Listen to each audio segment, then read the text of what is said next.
Hello दोस्तों, उम्मीद करते हैं कि आप लोग बहुत ही बढ़िया मस्त बिंदास एकदम फर्स्ट क्लास होंगे। तो चलिए इसी के साथ हम स्टार्ट करते हैं अपने आज के टॉपिक को, जो कि है जैनिज्म, जैन धर्म।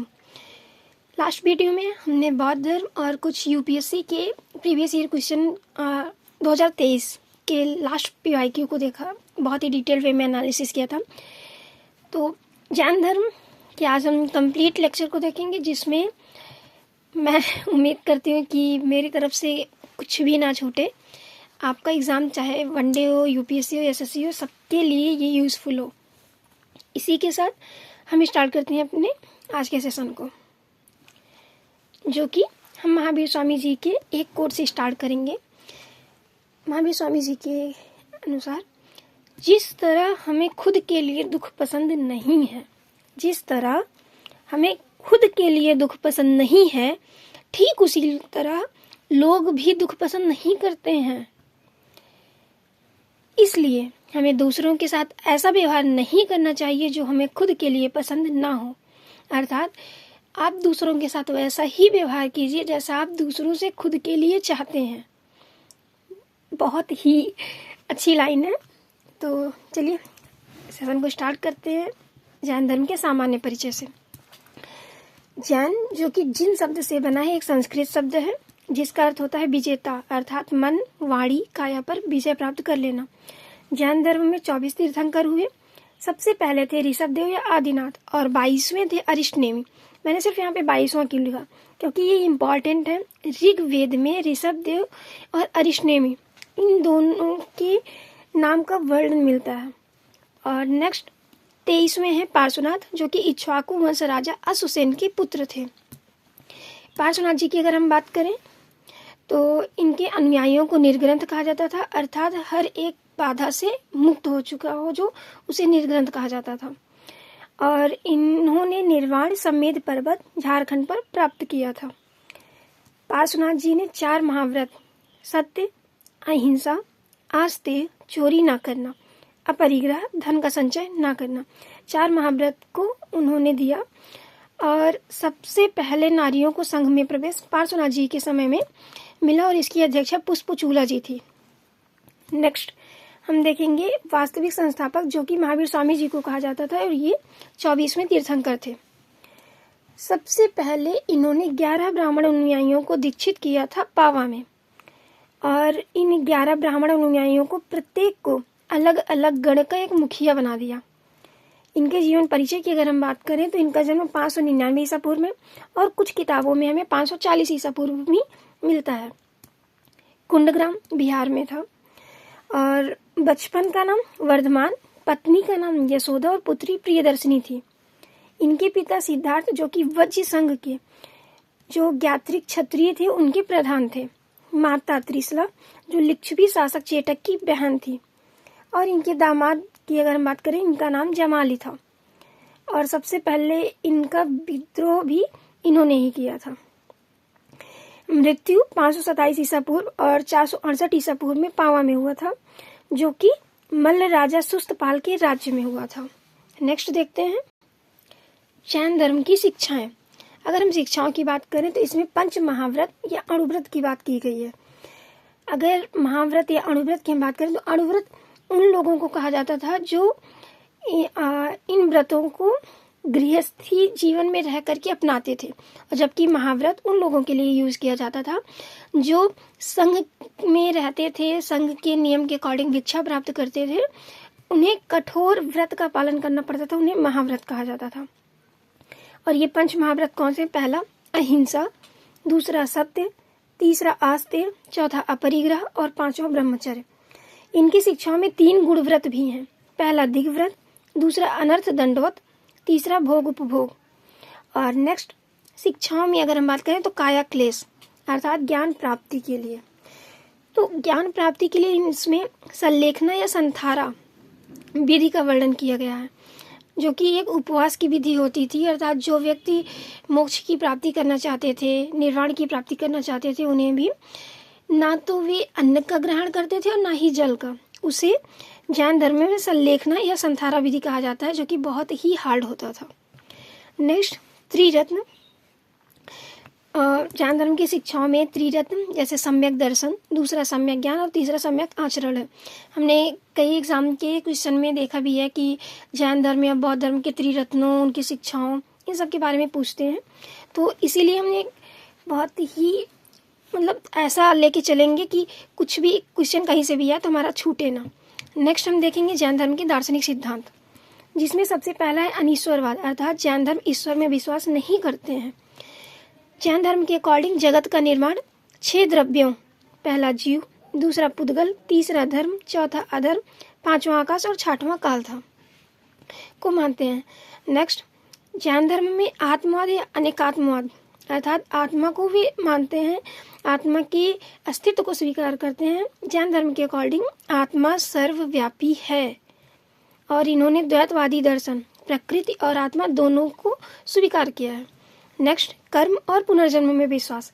जैन धर्म में पुनर्जन्म और उनके किए गए कर्मों के फल के आधार पर माना जाता है कि पुनर्जन्म उनका कैसा होगा।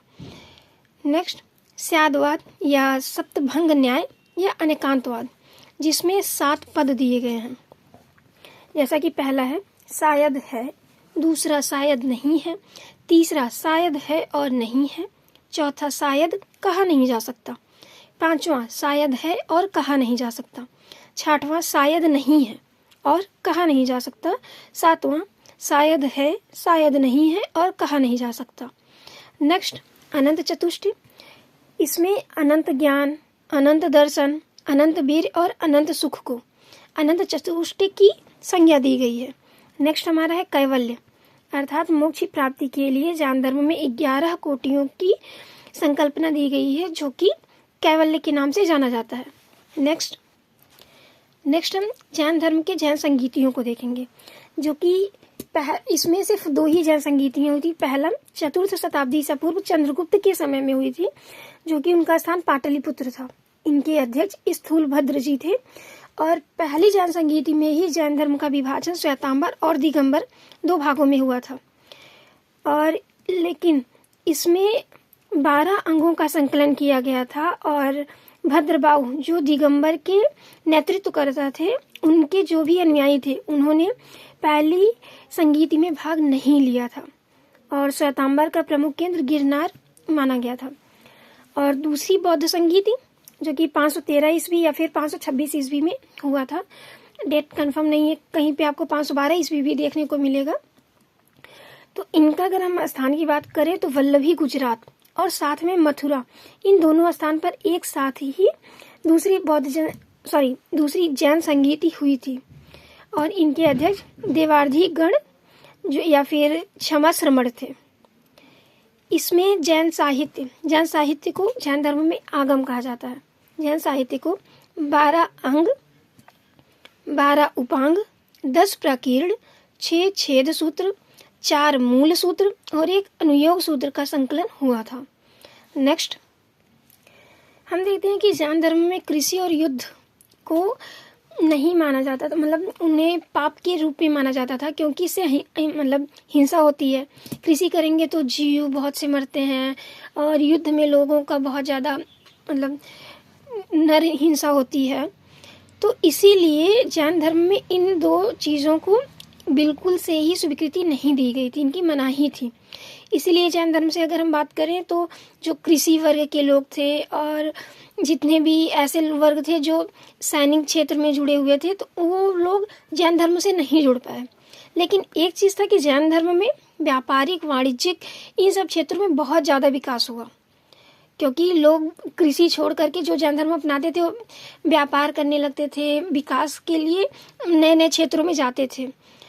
और इसी के साथ हम देखते हैं महावीर के समकालीन, अगर हम इनके समकालीन की बात करें, हमारे एग्जाम में कई बार पूछते हैं कि इनके समकालीन कौन कौन थे, जैसे बिंबिसार, चंड प्रद्योत, अजातशत्रु, उदयन, दधिवाहन और चेटक, ये सब महावीर जी के समकालीन थे।